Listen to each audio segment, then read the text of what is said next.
E hoje o Saúde e Fé fala sobre a importância, minha gente, de conhecer a doença de Alzheimer. Uma doença que, segundo o Ministério da Saúde, atinge mais de 1 milhão de pessoas somente aqui no Brasil. Ainda de acordo com o Ministério, a maior parte desses casos não possuem diagnóstico. O Alzheimer é uma doença degenerativa do cérebro e que precisa de muita atenção. E por falar em atenção, eu e você, para falar desse tema tão importante, vamos receber ela que é médica neurologista, a doutora Alessandra Colombo, que a gente convida para entrar aqui na salinha. Doutora Alessandra Colombi, de Florianópolis para o mundo! Boa noite, bem-vinda. Boa noite, obrigada pelo convite. Que Deus abençoe, doutora. Ô, doutora, eu acho que o grande trabalho que a gente pode hoje oferecer para quem está em casa, informação, para ajudar a pessoa que de repente, o familiar que não tem a compreensão, que não tem informação, a gente compreender os vários estágios dessa doença, né? E acho que trazer informação para, acima de tudo, como a gente viu ali, é uma doença degenerativa, mas acima de tudo, trazer qualidade de vida, acho que a sua missão hoje aqui vai ser muito importante, doutora. Eu espero poder ajudar um pouquinho quem está em casa, né, a saber mesmo quando ir procurar um especialista, ajudar quem está doente, precisando do auxílio e dar mais informação, né, para todo doutora, mundo. por favor. Com Gente, licença. a nossa médica já está aqui. Eu falei isso, a doutora é de Florianópolis, né? Isso. E eu tenho certeza que parou Florianópolis para assistir agora, doutora, é isso? Mais ou menos. Que maravilha. Talvez, doutora, assim, vamos... Eu fiz essa introdução, mas quando a gente coloca assim uma informação, quando a gente pensa na doença Alzheimer, a gente pensa assim em demência, né? Em demência, perda de memória. É consequência? É a mesma coisa? São sinônimos? Ou o que é de fato Alzheimer? Então, o Alzheimer é um tipo de demência, então nós temos diversos tipos de demência, pelo menos 6 demências, né? Então, mais de 60 tipos de demência, né? Então, o Alzheimer é uma delas e é o quadro de demência mais comum. Entendi. E o mais falado. Então, hoje, quando a gente acaba associando, né? Ah, ele tem um quadro demencial, ah, ele tem um Alzheimer. Não necessariamente, mas ele é o mais conhecido e acaba que por isso que a gente faz esse sinônimo. O Alzheimer, então, é uma doença progressiva, como falou, né? É uma doença degenerativa cerebral. Por toxinas, né? Que acabam indo entre neurônios, acaba lesando eles dentro do cérebro. Entendi. E com isso atrapalha a comunicação entre eles.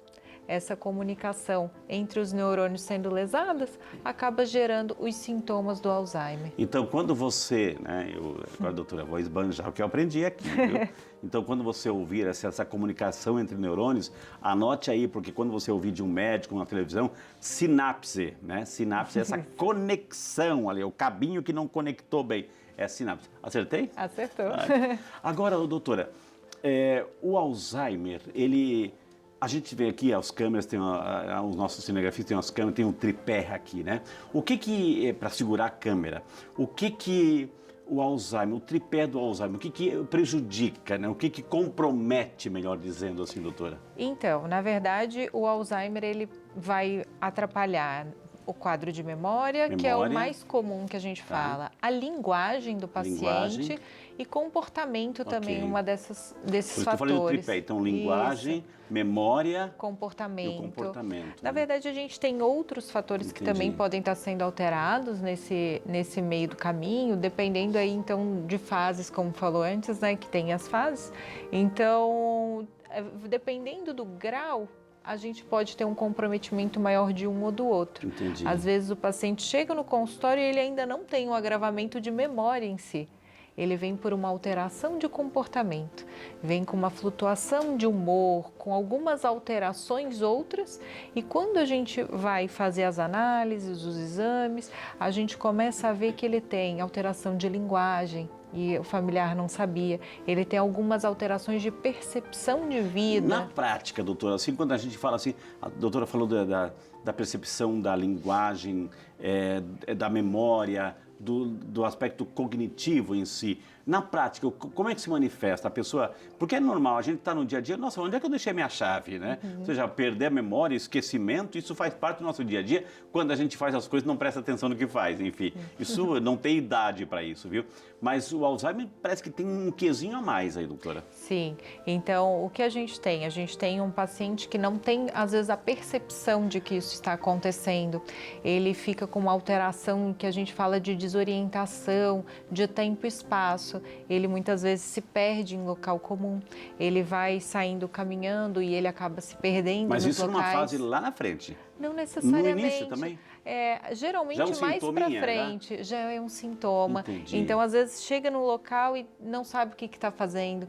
Como o senhor O que acabou eu vim fazer aqui, né? O que eu vim fazer aqui, né? É mais ou menos isso. Eu vim buscar algo, mas o que mesmo que eu vim fazer aqui? Às vezes a gente passa por isso Claro. no nosso dia a dia, né? Como mesmo falou, num ambiente de estresse, está ansioso, não está prestando atenção do que está falando. Por isso que é um diagnóstico diferencial. Entendi. A gente tem que fazer alguns diagnósticos diferenciais com esses pacientes. Porque pode ser só um quadro de ansiedade exacerbado, pode ser só um quadro só não, né? Mas pode ser um quadro de depressão. Entendi. E não um quadro demencial. Ô, doutora Alessandra, mas assim, isso no dia a dia a gente esquece as coisas, não presta atenção, distraído, enfim, mas isso tem a nossa faixa etária. Para uma doença do Alzheimer já tem mais ou menos uma faixa etária pré-definida, é isso? Isso, então o Alzheimer a gente fala que geralmente a partir de 60, 65 anos, né, a gente tem um quadro bem maior. Tem o Alzheimer em jovem? Sim, existe o Alzheimer em jovem. Geralmente ele é um Alzheimer familiar, que é um quadro genético hereditário um pouco mais forte. É aquele jovem que esquece de lavar a louça, arrumar a casa, arrumar o quarto, é isso? Esse é outro nome. Mas, o quadro, ele geralmente é um pouco mais grave, né? Só que ele é bem mais raro de acontecer também. Entendi, né? Então, mas assim, a partir dos 60, 65 anos, começam já... Por quê, doutora?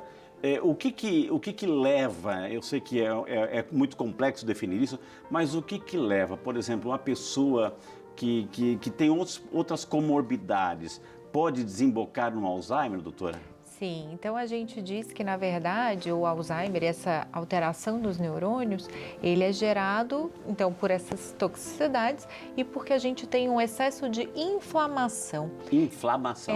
Ela é tudo, né, que vai gerar inflamação no nosso organismo, mas assim, todo quadro que é do Alzheimer é inflamado ali do local, que vai formar o que a gente diz fibrilas, né? A gente diz, vamos botar uma cicatriz. Entendi. Então ele vai formando pequenas cicatrizes intracerebrais por esse excesso de inflamação. Só que não é todo mundo que vai ter. O que a gente sabe do Alzheimer é que a gente tem geneticamente, né? A gente não tem um gene, mas a gente tem poligenes, são vários genes. Então a gente tem que ter... Nós somos nós e a nossa história, né? Isso. Temos que ter alguns erros em alguns genes para isso poder estar acontecendo na gente. Todo mundo que tem esse erro no gene vai ter o Alzheimer? Não, aí é que vem os fatores ambientais e o que a gente faz na nossa vida.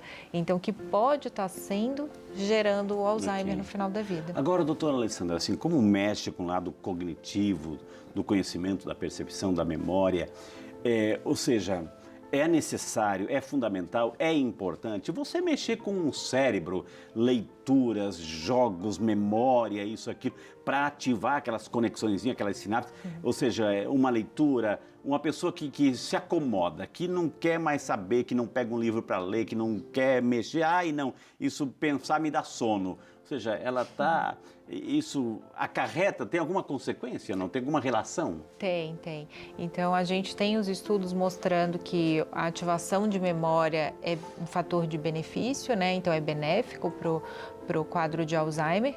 E a gente vê que quanto menor o grau de instrução, de escolaridade, mais sujeito está o paciente. Não fuja da escola, hein? Não fuja da escola, viu? Está mais sujeito mesmo ao quadro de ter o Alzheimer. Então, não só daí a gente vê essa parte de analfabetismo, como a gente também vê grau de insalubridade durante a vida. Então, uma carência alimentar, uma carência de qualidade mesmo da vida, acaba que pode gerar futuramente essa gravidade. Tá, então a pessoa, como é que o familiar começa a perceber que o seu pai, a sua mãe, o seu vovô, a sua vovó, que já tem os seus 65, 70 anos, já começa, poxa, tem alguma coisa assim, alguma coisa está errada aqui. É do Alzheimer, por exemplo, quando a pessoa esquece, né, o que comeu no almoço, né, mas se lembra da sua infância e a pessoa se admira, nossa, como aquele vovozinho tem uma memória, ele lembra de tudo, né? Isso é um sinal de alerta, doutora? Isso, então a gente diz que essa alteração da memória do Alzheimer é a memória curta. Então, é o que ele fez recente, nos últimos dias, nas últimas horas. Então, ele esquece que comeu, esquece que tomou banho, ou então ele diz que já comeu e não comeu ainda, Entendi. diz que já tomou banho e não tomou, esquece de pagar as contas, esquece panela ligada no fogão. Então, o seu ambiente normal, ele começa a esquecer detalhes desse ambiente. Então, ele acaba que atrapalha o seu dia a dia, né? Ele acaba, não que ele, falei errado, né? Ele não está atrapalhando o seu dia a dia, mas ele está fora do habitat dele. Ele está ali no mesmo jeitinho de sempre, só que ele esquece. Entendi. Então, ele não consegue mais fazer as suas coisas do cotidiano de forma normal. Olha que interessante, gente. E você pediu e nós trouxemos para você, porque aqui no programa Saúde e Fé, além de trazer grandes profissionais que a gente traz a cada programa, nós também queremos trazer informações que ajudem você, principalmente nas questões dos direitos. O advogado, né, o Godoy, traz informações, aliás, o nome dele traz informações importantes sobre os direitos previdenciários e civis da pessoa diagnosticada com Alzheimer. Vamos acompanhar.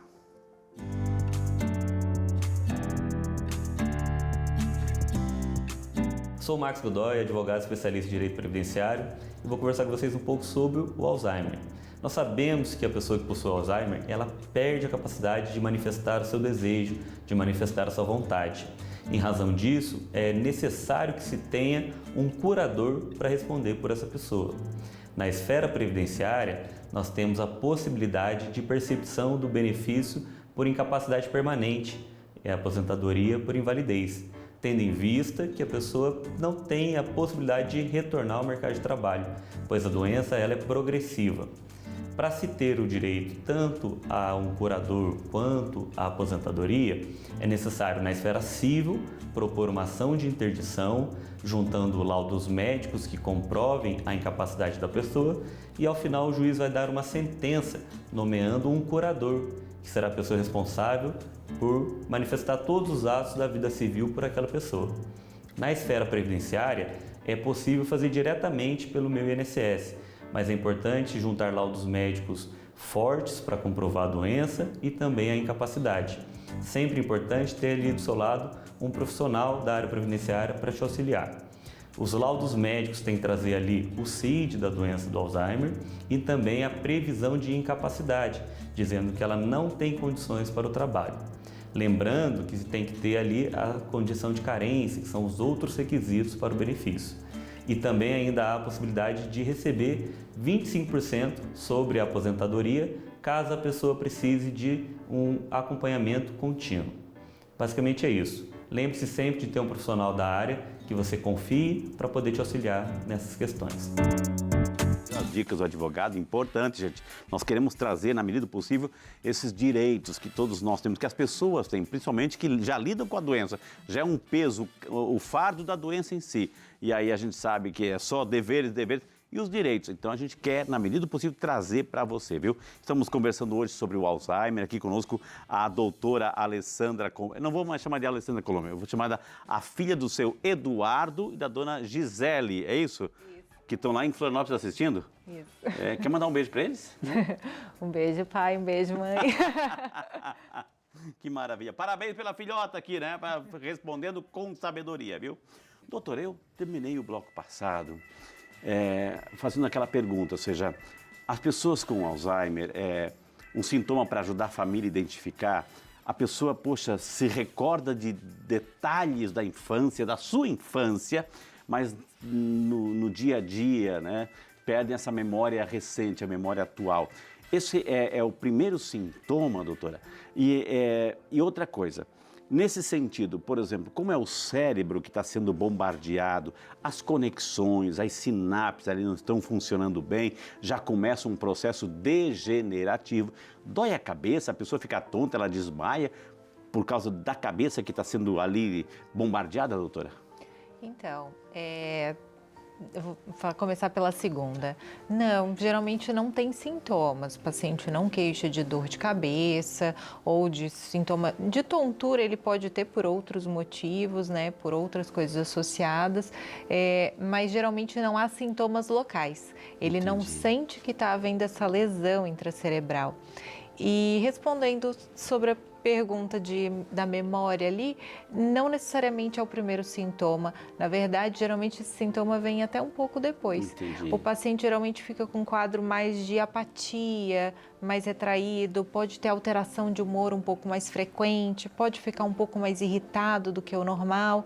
E às vezes só depois a gente começa a notar essas alterações de memória. Então, às vezes, a alteração de memória não é a primeira coisa a aparecer. Nós vamos ter sintomas associados. Então, os outros sintomas vão vindo antes e depois a gente começa a notar que a memória também afetou. Uma vez eu estava conversando até uma orientação espiritual para uma senhora, e ela chorava, porque o pai estava com Alzheimer, né? E ela chorava porque o pai não a reconhecia mais, né? Ou seja, o pai, ele não me reconhece, eu vou lá, ele me chama de outras pessoas, etc. Eu vou lá, ele não sabe quem eu sou. E a pessoa diz, ele pode não saber quem você é, mas você sabe que ele é o teu pai. Você sabe que ela é a tua mãe.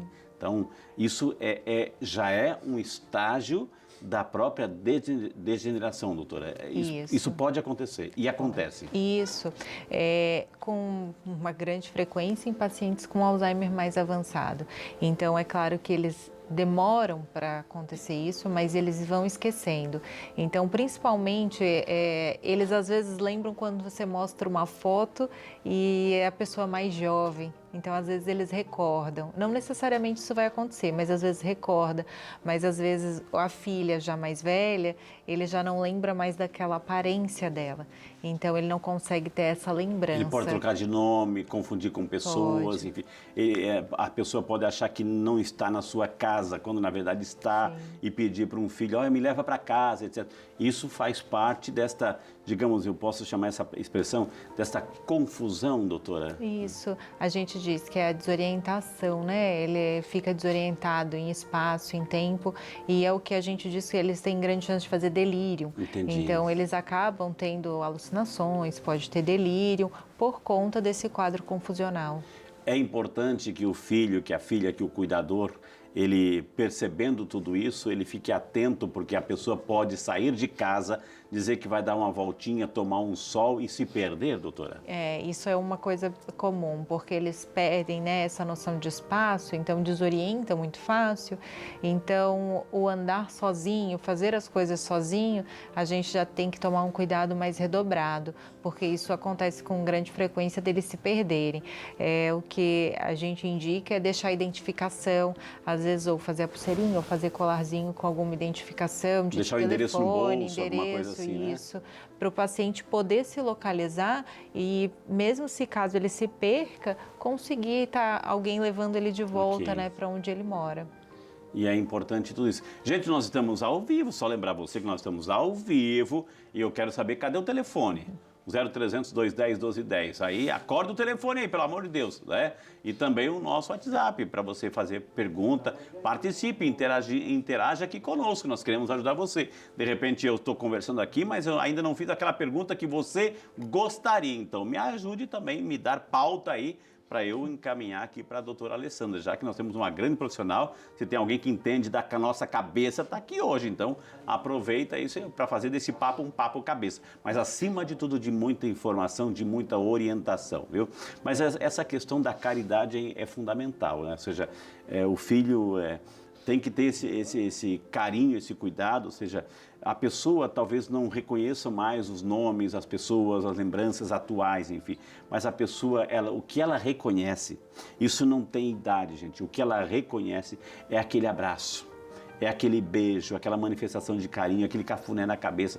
Isso não tem cristão que rejeite isso, porque isso faz bem para todo mundo, porque o amor cura, né, doutora? Sim, né? É muito importante, né? A família está sabendo que a pessoa continua ali, né? Então, assim, apesar do esquecimento, né? Apesar de, às vezes, das brigas, da irritação que o paciente fica, porque às vezes não é fácil também para os cuidadores e para a família que está ali do lado, eles acabam ficando muito irritados, alguns pacientes, então acaba que estressa mesmo quem está ao lado, machuca mesmo algumas palavras que são ditas pelo paciente. Então, lembrar que o paciente também não está fazendo por mal, Exato, né? né? E é a paciência que quem está cuidando tem que ter, que nem sempre é fácil, não é uma coisa que vai conseguir do dia para a noite, mas que quem cuida também está precisando de cuidado, porque não vai ser fácil lidar com toda essa situação. A gente já preparou uma matéria sobre isso, ainda hoje no programa, viu? E é muito interessante o que a doutora está falando, porque é acima de tudo, né? A pessoa ali, mas você sabe que se essa pessoa está, às vezes fala, agride, se irrita, a pessoa portadora de Alzheimer, mas você sabe que é uma doença progressiva, gente. Hoje ela está falando, né? Hoje ela está se comunicando, hoje ela tem um pouquinho de memória, mas amanhã depois, com a evolução da doença, infelizmente, né, vai paralisar tudo isso, né? Então, deixa ela se irritar, né? Tenha paciência nesse momento, curta esse momento, por mais difícil que seja, curta esse momento, porque é uma doença degenerativa, ela vai, com o passar do tempo, tende a piorar, infelizmente. Ainda não tem aquela vacina, aquele remédio, viu? Vamos ver o que as pessoas também estão participando. Doutora Silvia Martins, de São Paulo. Boa noite, Silvia. Deus te abençoe. Bem-vinda ao Saúde e Fé, Silvia. Doutora, minha mãe tem Alzheimer. Fazemos acompanhamento médico há alguns meses. Queria saber se existe algum meio de diminuir os sintomas da doença, doutor. Tem hoje a medicina? O que vocês, neurologistas, trazem de novidade para nós aí? Boa noite, Silvia. Então, na verdade, a gente tem algumas medicações onde a gente pode estar fornecendo para os pacientes e para os cuidadores, né, para estar diminuindo a progressão. Às vezes, o que a gente pode otimizar e melhorar dos sintomas são medicações para dormir um pouco melhor, às vezes diminuir a irritação ou o quadro depressivo que o paciente pode ter. A gente pode diminuir sintomas. A gente não consegue regredir a doença, mas a gente consegue pelo menos tentar diminuir essa progressão, diminuir essa manifestação e diminuir os sintomas que vêm associado. Entendi. Legal a gente entender tudo isso, gente. O nosso cérebro é uma caixinha de surpresa, né? Nosso cérebro, quando é o sistema, é o motor de tudo, né? É o nosso cérebro. Então, ele nos ajuda bastante e quando tem algum problema, a gente também tem que ficar muito atento e tentar ajudar o corpo para que o cérebro também continue funcionando, viu? Gente, o portador de Alzheimer, ele necessita de cuidados permanentes de outras pessoas. Esses cuidadores geralmente são membros da família, que muitas vezes não conhecem a doença no modo geral ou não sabem como lidar com um familiar portador de Alzheimer. Pensando nisso, a psicóloga Marcela Ribeiro Barbosa dá algumas dicas de como cuidar do portador de Alzheimer e assim não provocar sobrecarga. Vamos conferir? Olá, meu nome é Marcela Barbosa, sou psicóloga clínica e hoje vou conversar com vocês um pouco sobre a saúde mental dos cuidadores das pessoas com doença de Alzheimer. A doença de Alzheimer é conhecida como a doença da família, porque ela modifica a dinâmica familiar de todos os componentes. Diante disso, há muitas dificuldades que surgem ao longo do processo da progressão da doença. As dificuldades são exaustão, sobrecarga emocional, sobrecarga de trabalho, sobrecarga financeira devido ao alto custo do tratamento, entre outras. Diante disso, nós precisamos nos atentar à saúde mental dos cuidadores, diante de toda a dificuldade que a família enfrenta. A família pode se organizar de duas formas. Ela pode terceirizar o cuidado da pessoa com doença de Alzheimer, sendo que serão contratados pessoas profissionais, aliás, ou grupo de profissionais para administrar o cuidado, ou a própria família. Em ambos os casos, é preciso se atentar pela saúde mental de quem cuida da pessoa com doença de Alzheimer. Por conta do grau de dependência, essa pessoa dedica muito tempo da sua vida para cuidar do idoso. Nós precisamos pensar a saúde mental do cuidador devido ao grau de influência no comportamento da pessoa com doença de Alzheimer. Precisamos pensar também em considerar a subjetividade dessa pessoa que está dedicando grande parte da sua vida no cuidado da pessoa com Alzheimer. Devido à exaustão, à sobrecarga de trabalho, essa pessoa tem maiores chances de desenvolver quadros de ansiedade e depressão, que podem perturbar o cuidado da pessoa com a doença de Alzheimer e até mesmo influenciar o comportamento da pessoa.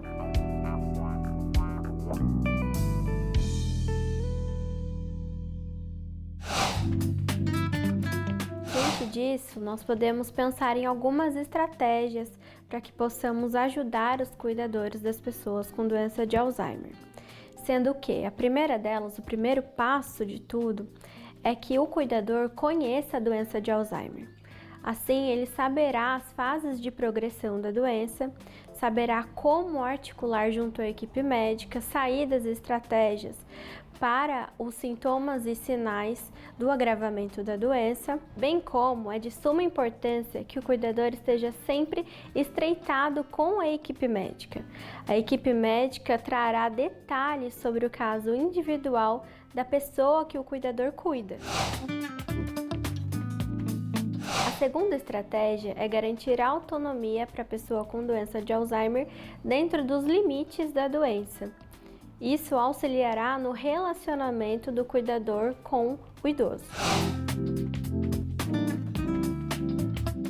Paciência e tolerância também são fundamentais para o cuidado da pessoa com doença de Alzheimer. É necessário que o cuidador entenda a situação do idoso e, com isso, leve as situações não para o lado pessoal, mas de uma forma leve. A leveza das situações trará qualidade de vida tanto para o idoso quanto para o cuidador. É necessário que, se sentir a necessidade, o cuidador busque ajuda. Redistribuir as tarefas entre a família é fundamental. O cuidador não pode ter sobrecarga para que isso não afete a sua saúde mental de uma forma intensiva. E sempre lembrando que buscar ajuda profissional não é vergonha. Esse cuidador, se sentir a necessidade, deverá buscar acompanhamento psicológico para si. É necessário que nós cuidemos de quem cuida dos idosos com a doença de Alzheimer.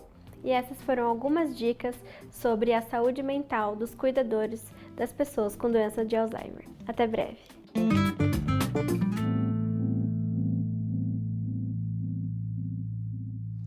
Queremos agradecer à psicóloga Marcela Ribeiro Barbosa, muito obrigado por suas dicas.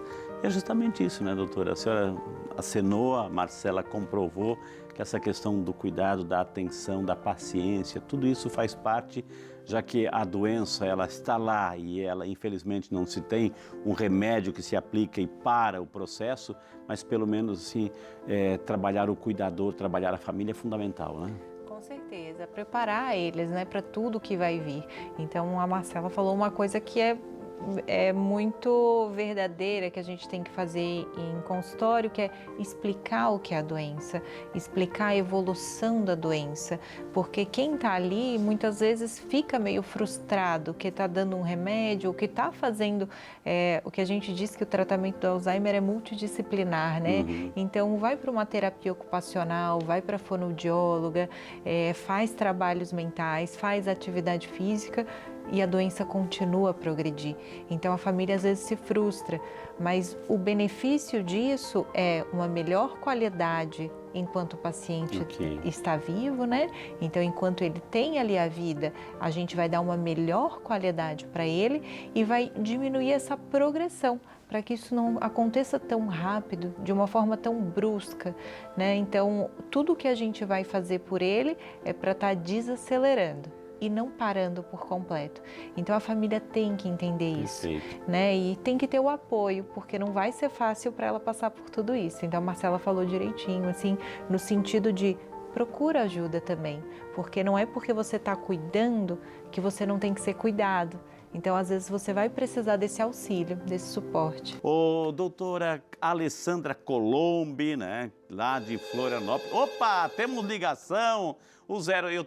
Eu tava com saudade do 0300 210 1210. Não é que ele acordou, minha gente? Alô, boa noite, dona Maria.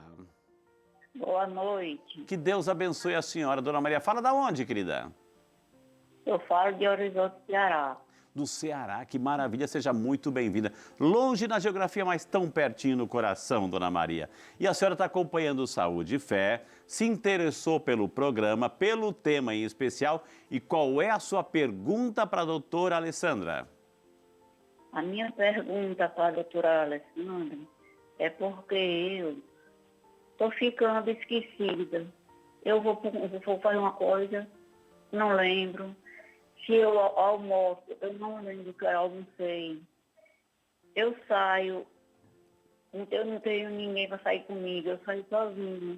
Aí eu me perco, eu não sei onde é que eu estou, eu fico parada no canto, porque eu não sei onde é que estou.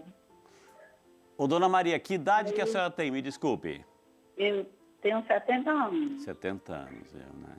Então, e então... agora, em outubro, eu estou indo à Aparecida do Norte, se Deus quiser. E eu queria ver se eu conseguia uma casa de apoio para mim, porque eu tenho muito medo. Certo, certo. Pode ter certeza aqui que aqui tem tudo para acolher bem a senhora, para a senhora poder vir, rezar, se emocionar e voltar para sua casa com segurança, viu?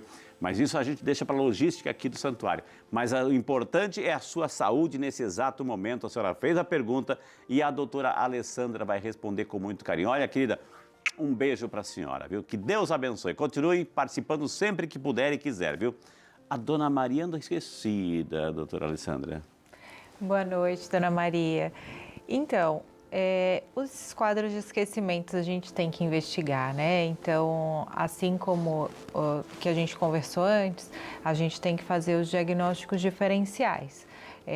Um quadro de esquecimento, a desorientação, como a gente falou, né, de espaço, onde ela se perde, tem uma chance de ser um quadro demencial tipo Alzheimer? Tem, claro que tem. Ela bate na idade, né? Então, 70 anos, se enquadra. Mas a gente sempre tem que fazer esse diagnóstico diferencial. Quem que ela tem que procurar, doutora? Então, o importante é procurar um especialista. Quem faz o diagnóstico do quadro de Alzheimer é neurologista e muitas vezes o geriatra também pode estar fazendo esse acompanhamento. Mas geralmente se procura o neurologista. Entendi. A pessoa que recebe o diagnóstico, a pessoa que já, qualquer doença, hoje a gente busca na internet, já tem uma gama de informações, enfim, e recebe essa sentença, doutora Alessandra, enfim, ela sabe que é uma doença degenerativa, progressiva, enfim, e como trabalhar a cabecinha dela nesse momento, assim, que a consciência tá muito aguçada ainda? Por isso a parte da psicologia às vezes é tão importante, né? Porque a gente, principalmente nas fases iniciais, há a negação. Então, o que a gente trabalha muito em consultório é tentar trazer a família para perto, porque muitas vezes o paciente vai negar. Então, ele não aceita que está esquecendo. É diferente do que a dona Maria acabou de conversar agora, muitas vezes ele não tem essa percepção de que está se perdendo, de que está esquecendo o que faz, então ele nega tudo isso. Então, às vezes, ele não aceita o tratamento, então há essa alteração aí de comportamento também. Entendi. Então, a gente tem que trazer a família para perto para estar auxiliando nesse tratamento. Doutora, né, para as outras gerações, enfim, aquelas pessoas que estão até se aproximando dessa idade que é que infelizmente também a idade conta bastante nesse sentido para detectar o quadro, dar o diagnóstico, enfim. Algumas dicas, ou seja, é importante jogar xadrez, é importante, ou seja, no dia a dia, fazer exercício, caminhada, ativar o cérebro, como, doutora? Dá aquelas dicas práticas agora para nós, doutora. Então, o que a gente sempre orienta, né? Então, os jogos de memória, fazer palavra cruzada, fazer o xadrez, que é tudo que vai desenvolver o raciocínio, né? Ler coisas novas, tentar aprender algo diferente, não ficar sempre fazendo a mesma coisa. Então, tentar movimentar o cérebro. E a gente está com alguns estudos mostrando aí a benefício da atividade física. Então, a atividade física diária, mesmo que leve, não precisa ser uma atividade intensa ou moderada, uma atividade leve, diariamente, ele já tem um benefício muito grande na prevenção. O tabagismo, então o cigarro é um grande malefício, né? Então é um dos causadores que a gente diz que tem um risco maior de desenvolver. E a alimentação, então alimentos muito ultraprocessados é pior, então tudo que vai gerar inflamação no nosso organismo, né? Então alimentos mais saudáveis, menor quantidade de açúcar e os alimentos, como eu falei antes, não tão processados, eles vão ter um auxílio também nesse quadro. Olha só, minha gente, hoje a gente sempre está trazendo esse tema, outros temas, enfim, tentamos trazer, assim, situações importantes, informações valiosíssimas para entender a doença e entender que ela é progressiva, é degenerativa, não é culpa de ninguém, enfim. A gente pode, como a doutora acabou de falar, assim, fatores de riscos e cuidados, que é a nossa parte, isso a gente pode fazer, ficar muito atento, né, para dar carinho à pessoa que já está nesse quadro, evoluindo-se nessas situações, cuidado com o endereço, né, a identificação da pessoa, para não deixar sozinho, dar muito amor, muito carinho, muito afeto, porque isso não vai curar a doença, mas vai curar o coração, vai dar aquele suporte fantástico, né, dessa pessoa. A gente tivemos o prazer de conversar com a doutora Alessandra Colombi, nossa médica neurologista. Quem quiser entrar em contato, o WhatsApp está aí, gente, está na tela, que é o 997311015. O telefone também é o 12-3923-4146. E também o Instagram, pode segui-la no Instagram, que é a doutora.alessandracolombi, e o site é clinicaurocor.com.br. Doutora Alessandra, eu queria imensamente agradecer, sempre é uma honra recebê-la aqui, as informações foram valiosíssimas, quem está em casa está aplaudindo aí, porque conhecer um pouquinho mais informação faz bem, doutora. Eu que agradeço sempre os convites, é sempre bom estar transmitindo mais informação e podendo estar explicando um pouquinho mais de algo que pega tantas pessoas e que a gente precisa dar cuidado. Manda um abraço para o Pedro Luvisoso, que sempre é muito disponível, solícito assim, para nos trazer grandes profissionais médicos, viu? Gente...